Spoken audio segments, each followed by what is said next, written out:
Olá, sejam bem-vindos a mais um episódio do nosso videocast sobre colangite biliar primária, a CBP. Hoje vamos além do diagnóstico, vamos falar sobre a jornada do cuidado. Tem o CBP? E agora?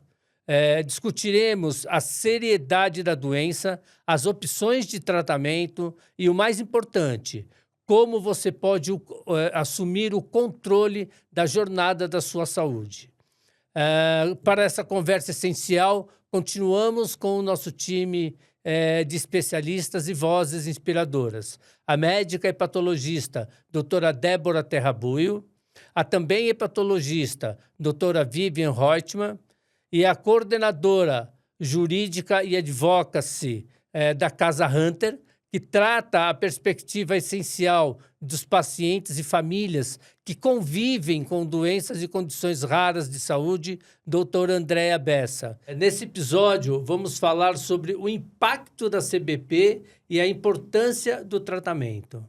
Então, eu começo perguntando para a doutora Vivian. Doutora Vivian, qual a seriedade da CBP se não for tratada? E qual o risco de progressão da doença?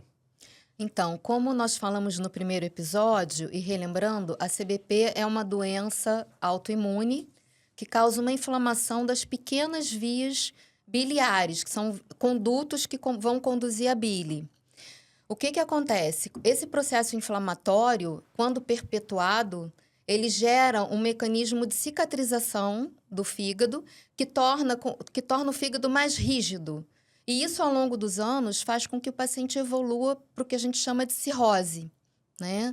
Existem alguns fatores que são fatores associados que podem fazer com que esse processo fique mais rápido. Então, por exemplo, se o paciente tem outras doenças associadas, como a gordura no fígado, né, que também gera inflamação, essa doença a cirrose pode acontecer mais precocemente. Pacientes que fazem diagnóstico mais precocemente também tendem a ter uma doença mais grave, então podem evoluir mais rápido para cirrose. E é importante dizer que, apesar da colangite biliar primária ser uma doença autoimune, o tratamento dela não é com imunossupressor, ao contrário de várias outras doenças autoimunes. Uhum. Então, é importante que isso também fique claro para os pacientes. E, Andréa, como é que a Casa Hunter vê o impacto da CBP na qualidade de vida dos pacientes e de seus familiares? Bem, como a gente colocou até no primeiro episódio, né, a fadiga é um dos principais sintomas aí do paciente, a gente tem um impacto direto na vida social do paciente. Na vida de trabalho, a vida econômica mesmo, porque o paciente ele começa a ter dificuldades de desenvolvimento no seu trabalho, né, de dar continuidade, aí fica parecendo que ele está desanimado com o trabalho, que ele não consegue mais entregar aquilo que ele já entregava. Isso começa a gerar um problema no ambiente de trabalho. E em casa, consequentemente, como a gente disse, né, no episódio anterior, porque é um sintoma muito confundido com, né, a depressão.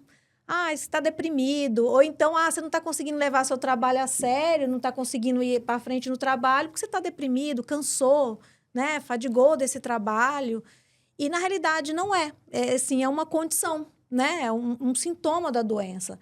E isso, às vezes, engana o próprio paciente, né? Ele começa a acreditar nesse discurso repetitivo da fadiga, de estar cansado daquele trabalho, né? De já ter saturado aquilo. Então, essa é a principal barreira, né? Como que a gente ultrapassa essa barreira e fazer com que o paciente entenda que isso é um sintoma da doença dele. Aquilo que eu falei, a maioria dos pacientes que chegam para a gente já chegam diagnosticados. E nós temos um problema, e aqueles que não são diagnosticados? Como que a gente chega até esses pacientes? Alguns programas, recentemente até estava vendo num canal de TV, trazendo algumas doenças para discussão no dia a dia dos personagens. Isso é uma forma de você trazer a conscientização, porque ali mostrava, era uma outra patologia, mas ali mostrava um paciente fadigado por conta de uma condição clínica, né? Então, eu acho que isso acende um olhar social e desperta na pessoa realmente a curiosidade de fazer uma investigação sobre o seu quadro clínico. Eu acho que a mídia tem um papel fundamental nisso também, né? Então, em outros setores da hepatologia, né?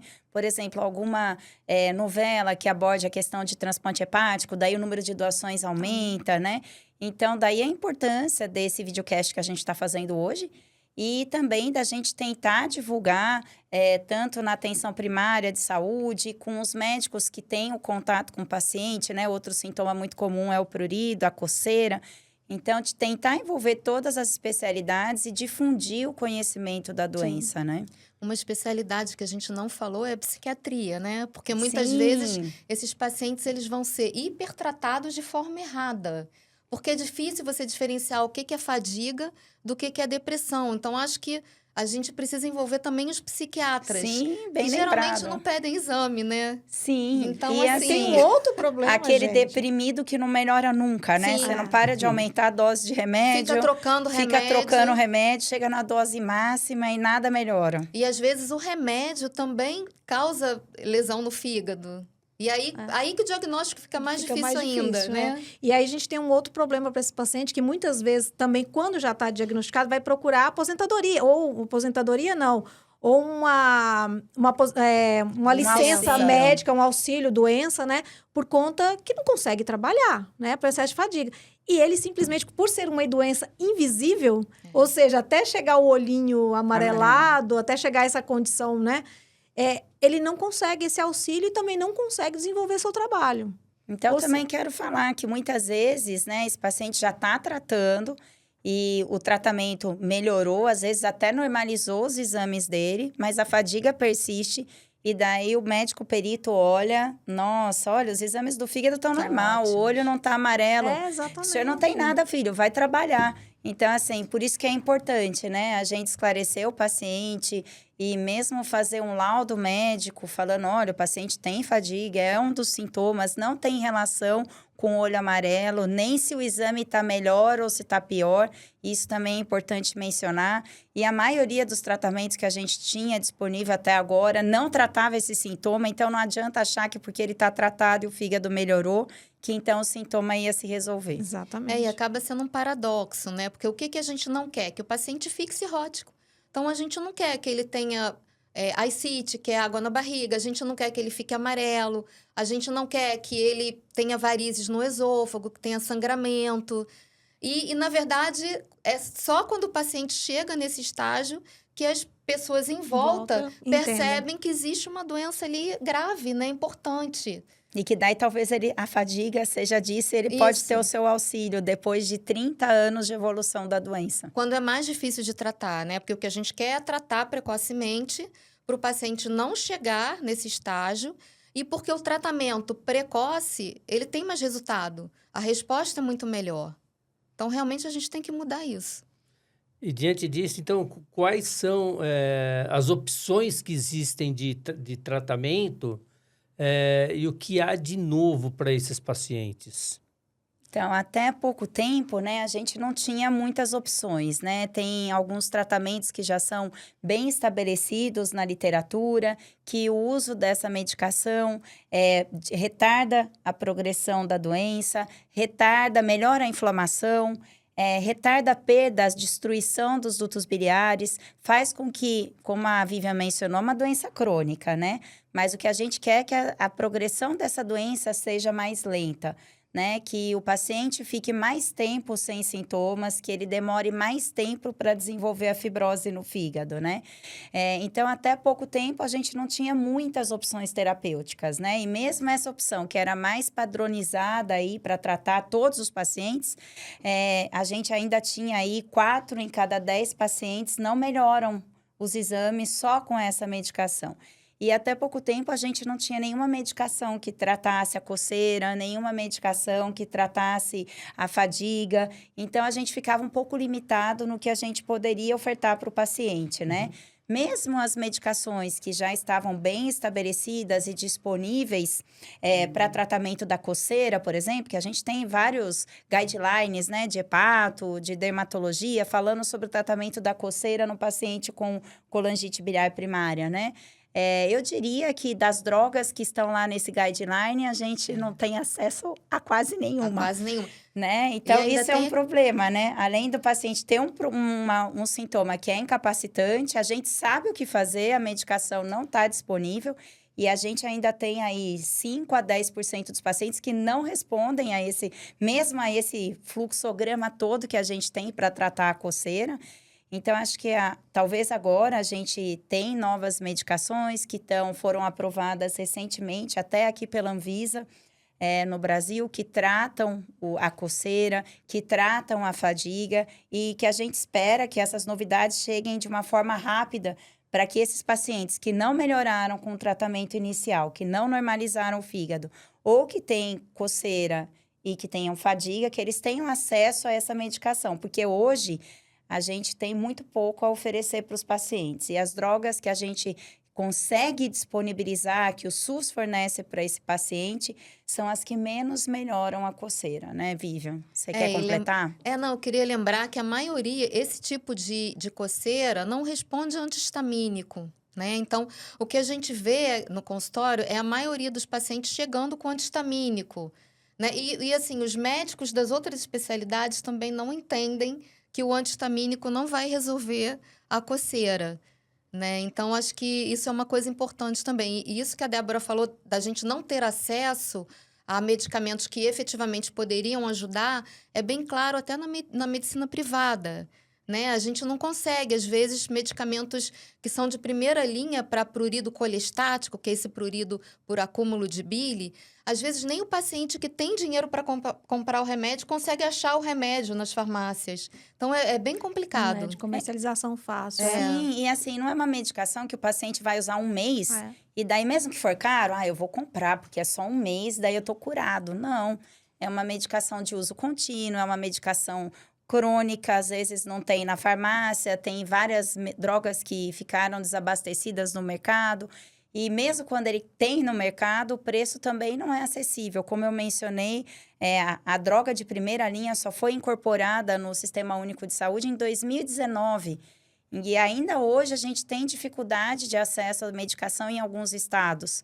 Então, assim, é uma realidade que a gente precisa mudar. E daí, mais uma vez, eu peço a ajuda da Andréia. A importância da sociedade, porque muitas vezes a gente faz um questionamento para o Ministério Público e o argumento não, tem pouca evidência. Com a droga de primeira linha foi isso, né? A gente vinha pedindo a incorporação há tanto tempo, já tinha tantas evidências científicas, mas o médico está preocupado com o doente, né? O Estado se preocupa com o custo e a gente tem que chegar no meio termo, que seja bom para os dois lados, né? E aí a importância da sociedade e das ONGs para conseguir que esse paciente tenha acesso ao que a gente já tem e principalmente a essas novas drogas que estão chegando aqui no Brasil e que já tem várias evidências científicas de que elas realmente funcionam, principalmente para a fadiga e para a coceira. O que a gente tem insistido muito hoje a maioria dos medicamentos disponíveis, eles trabalham o sintoma, não trabalha a consequência, a causa da doença. E isso é meio que, como diria os mineiros, né, na minha terrinha lá, é empurrar com a barriga, né? Você vai empurrando o problema com a barriga e não resolve de fato. O grande problema nosso, essa discussão de custo-efetividade para incorporar um medicamento, ela é muito cruel, porque ela não analisa o aspecto total do paciente, que esse paciente deixa de produzir economicamente, ou seja, desabastece toda uma família, né? Uma família cai em decadência econômica porque ela começa a perder mão de obra e capacidade produtiva. Não é só o custo de internação, não é só o custo de ficar passando diversas vezes no hospital, mas é o custo realmente, o impacto social que isso gera. A gente tem feito diversas discussões com relação... E nós temos um grande outro problema hoje, quando se fala de raras, que é a questão dos estudos randomizados. Não dá para... Hoje, por exemplo, quando você fala na incorporação do medicamento, até no próprio judiciário, um dos princípios precisa ter estudo randomizado. Bem, nós estamos falando de doenças raras, não dá para ter um estudo randomizado. Então, ou a gente pode ter estudos de vida real, né? Um estudo por uma população pequena, né? Um estudo mais científico, mais elaborado de vida, estudo real de vida ali do paciente, mas não dá para ser um estudo randomizado. E a gente tem batido nessa tecla e a gente, o tempo todo, não, mas tem que ser a pirâmide da evidência médica. Gente, a pirâmide da evidência médica foi criada há muito tempo, vocês são médicas, podem dizer isso, mas a gente mal se discutia doenças raras. Nós estamos falando aí de 2013, que a gente começou a ter a primeira portaria no Brasil em 2014, que chamou-se para uma política de atenção aos pacientes com doenças raras. Ou seja, é muito recente. Então, o governo tem que acompanhar essa mudança, né? As políticas públicas, elas têm que existir. Então, e eu acho que isso que você mencionou é fundamental, né? Então, por exemplo, a gente tem, com essa droga, por exemplo, que demorou para ser aprovada, a gente já tinha estudos com 20 anos de segmento de grandes populações com CBP, né? E, mas não tem estudo randomizado, não vai incorporar, e é sempre uma luta, né? E, por exemplo, a gente tem a casuística brasileira de pacientes com colangite biliar primária. Ela está ainda um pouco subestimada em tamanho, porque a gente ainda está criando essa grande casuística nacional, né? Mas a nossa publicação do Grupo Brasileiro de Colestase, do qual até a Vivian também faz parte, tem 576 pacientes. Então, a gente imagina que o número seja maior, mas quando a gente pensa no tamanho do país, né? A gente tem ideia da raridade da doença. Mas foi como eu até mencionei no nosso primeiro videocast, né? Que é uma doença rara, mas, e você comentou agora também, mas que o impacto sobre aquele paciente, o impacto sobre aquela família é muito intenso, muito mais intenso. A gente não pode pensar só na população em geral. A gente tem que individualizar o cuidado do paciente, né? E eu acho que essa discussão é fundamental. E o apoio da sociedade também para a gente conseguir progredir com essa discussão, né? E eu acho assim, eu não sou especialista em custo-efetividade, mas eu acho assim, é uma doença que afeta principalmente mulheres numa faixa etária que é altamente produtiva e que fica cada vez mais produtiva. Então, assim, não é possível que não tenha algum impacto, mesmo sendo rara, que não tenha algum impacto econômico. E o fato é que essa doença vai progredir, essa paciente vai, né, que não é tratada, vai ficar cirrótica e ela vai ter que ser transplantada. E para onde vai o custo do transplante? E vai ter que mais Pro ficar sem trabalhar. Sim, porque alguém então ela vai ter que cuidar. É isso, vai deixar de trabalhar, ela vai para um transplante, o transplante também vai ser pago pelo governo, então por que não tratar antes, né? Então, peraí, quero acrescentar um dado nessa informação. Aqui em São Paulo, mais ou menos 5% dos transplantes são realizados por colangite biliar primária. E somando o que você está falando, além do custo do transplante, ainda tem o uso crônico de imunossupressores, que também não são drogas baratas. E a gente tem os efeitos colaterais dos imunossupressores, né? Então, a gente tem maior chance do paciente desenvolver hipertensão, diabetes, tem mais chance desse paciente ter doença renal crônica.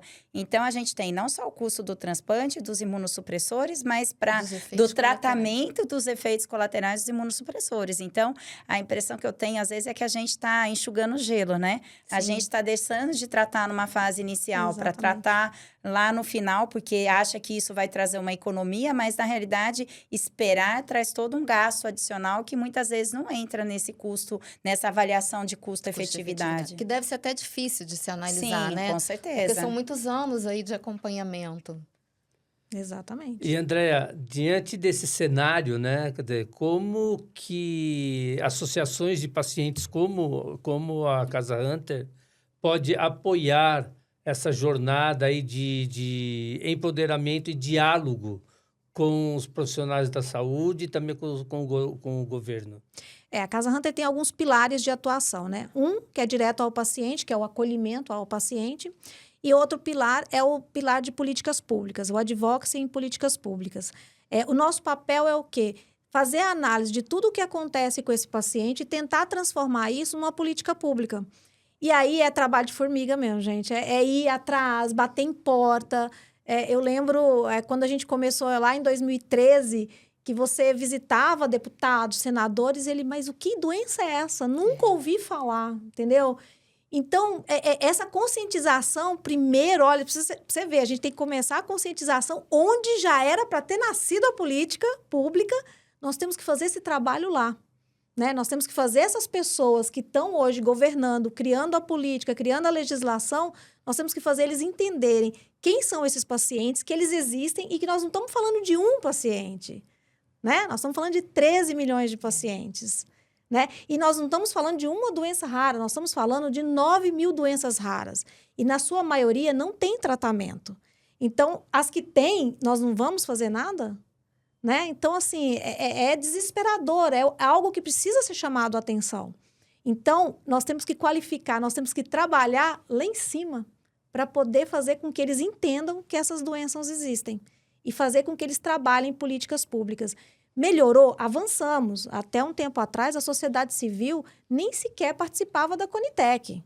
Hoje, a gente tem uma cadeira, a sociedade civil, acredito que agora o próximo ano já vai começar, a sociedade civil vai ter uma cadeira para poder participar das reuniões da Conitec. Resolve o problema, doutor? Eu sei que você vai olhar para minha cara e vai... Não, vamos descontrair aqui, né? Não vai resolver o problema. Mas é uma voz, entendeu? É a gente poder falar um pouco sobre a nossa condição. É o paciente estar presente nesses momentos de debate e de sair dos números, entendeu? Nós não somos... O que é o custo-efetividade? O que isso impacta no meu dia a dia? Sim. O que se impacta no meu pãozinho na mesa, no meu leite, no meu dia a dia, isso tem impacto. Porque se eu não tenho saúde, eu não tenho trabalho. Eu não tenho como criar meu filho bem, eu não tenho... Aí a gente aumenta a desigualdade social, a gente aumenta a criminalidade. E é isso que a gente tenta convencer. A falta de cuidado com a saúde e a falta de atenção à educação, porque a gente precisa de médicos, isso é um efeito cascata. A gente vai cair no aumento da criminalidade, no aumento da desigualdade social, que são consequências, entendeu? É tudo, uma coisa é consequência da outra. Então, não dá para ficar trabalhando o sintoma. A gente precisa trabalhar a causa. Então, o que é a causa hoje da falta de segurança? É a falta de acesso à saúde, a falta de acesso à educação. E o que é a causa de um paciente hoje?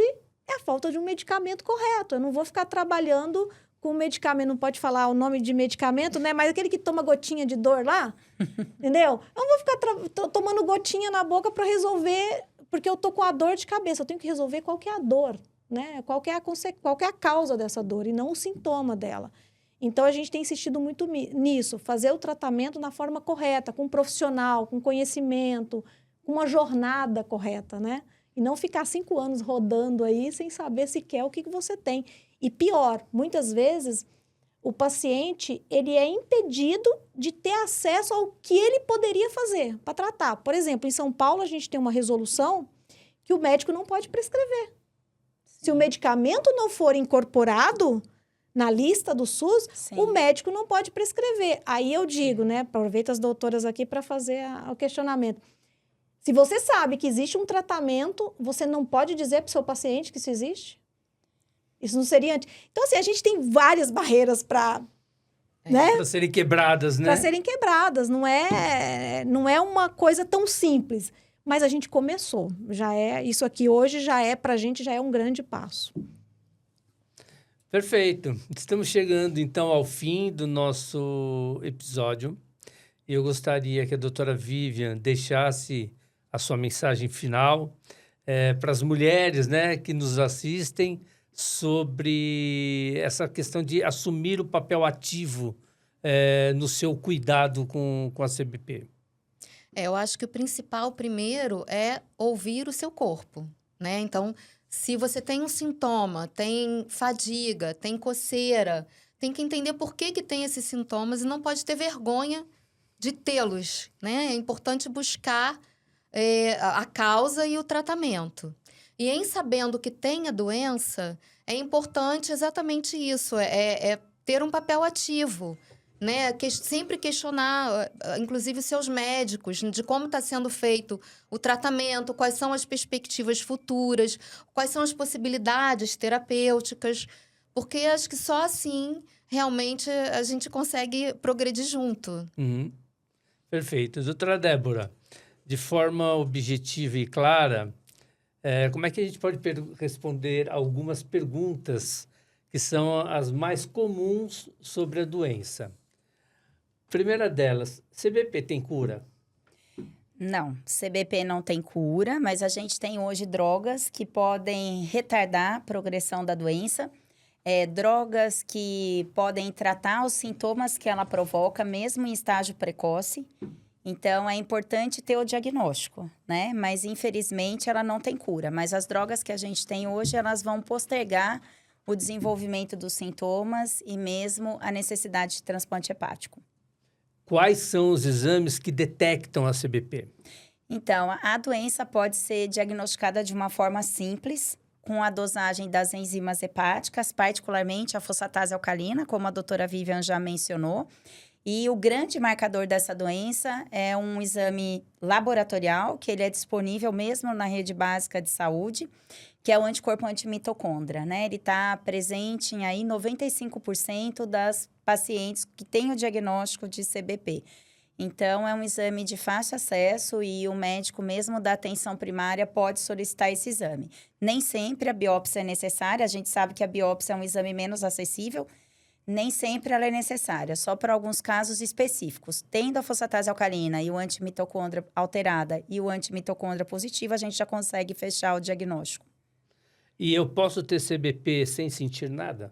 Pode ter CBP sem sentir nada, a doença passa de um estágio em que você só tem alteração histológica para na biópsia, então, você tem todos os exames do fígado normal. Você só teria alteração se você fizesse a biópsia. Obviamente, a gente não dá o diagnóstico nesse estágio. Depois, a gente passa por um estágio que o paciente não sente nada, mas que ele já tem alteração da fosfatase alcalina. E se eu fizer o antimitocôndria dele, que é esse exame de sangue disponível, a gente consegue fechar o diagnóstico, mas ele ainda não sente nada. Depois que a gente vai para a fase que o paciente já começa a ter os sintomas da doença, e só lembrando para todo mundo que é só lá no final da doença, quando já tem cirrose hepática, que aparece o olho amarelado. E é isso que eu não quero. Eu quero tratar nessa fase que o paciente não sente nada, mas já tem alteração dos exames de sangue. Perfeito. Doutora Andréia, qual a sua mensagem? A minha mensagem é para as mulheres. A mulher, ela tem o hábito de ser mãe, de ser cuidadora, né? E ela sempre é a última a ser cuidada. Então, às vezes, ela quer cuidar de toda a família e esquece de si. Então, nesse momento que ela sentir algum sintoma, olha para si, entendeu? Vai atrás, vai se cuidar, né? É importante que a mulher faça isso. Porque a mulher sempre é aquela que vai lá, cuida do filho, cuida do marido, cuida do tio, de todo mundo, né? Todo mundo. E ela sempre vai se deixando, né, por último. Então, procura o diagnóstico, né, precocemente, vá atrás, vai procurar ver se realmente os sintomas que você está sentindo tem alguma ligação com a doença, para poder se tratar, porque ela só vai conseguir continuar cuidando da sua família se ela estiver bem, né? Então, o recado hoje é para as mães. Eu queria dar um recado final. Pode dar. Que a gente falou muito de mulher aqui, mas eu tem queria os lembrar homens. que a doença também pode atinge. acometer homens, né? Que embora seja muito mais comum nas mulheres, e por isso que a gente focou nas mulheres hoje, mas só lembrar que os homens também podem ter esses sintomas. A doença pode sim acontecer no sexo masculino. A gente já tem alguns estudos mostrando que o homem demora mais tempo para ter o diagnóstico, justamente porque também não procura atendimento médico, não é valorizado, porque a CBP é uma doença de mulher. Então, só lembrando os também homens... porque às vezes o homem bebe um pouquinho, E aí o daí pessoal o problema acha é o que é o álcool. álcool, entendeu? Então, E mas- tende a ser mais grave em homem, né? Exato. E responde menos ao tratamento. Isso. Então, é importante, assim, fica aqui o meu recadinho também para os homens, se eu puder, que eles também têm que ficar Se atentos cuidar. para esses sintomas. Perfeito. Assim chegamos ao fim do nosso videocast. Foi uma conversa extremamente rica e esclarecedora. Eu gostaria de agradecer imensamente a presença de vocês, que compartilharam, né, todo o conhecimento e inspiração que vocês trazem na vontade de tentar discutir esse tema tão relevante. E assim, eu queria que as pessoas que estão assistindo ao nosso videocast se lembrem que a sua jornada é única. Seu sintoma também. Se você se identificou com algum ponto, ou se tem dúvidas sobre a saúde do fígado, não hesite, converse com o seu médico. Para mais informações e apoio, visite o site e as redes sociais da Ipsen, @Ipsen Brasil. E conheça também as associações de pacientes como a Casa Hunter.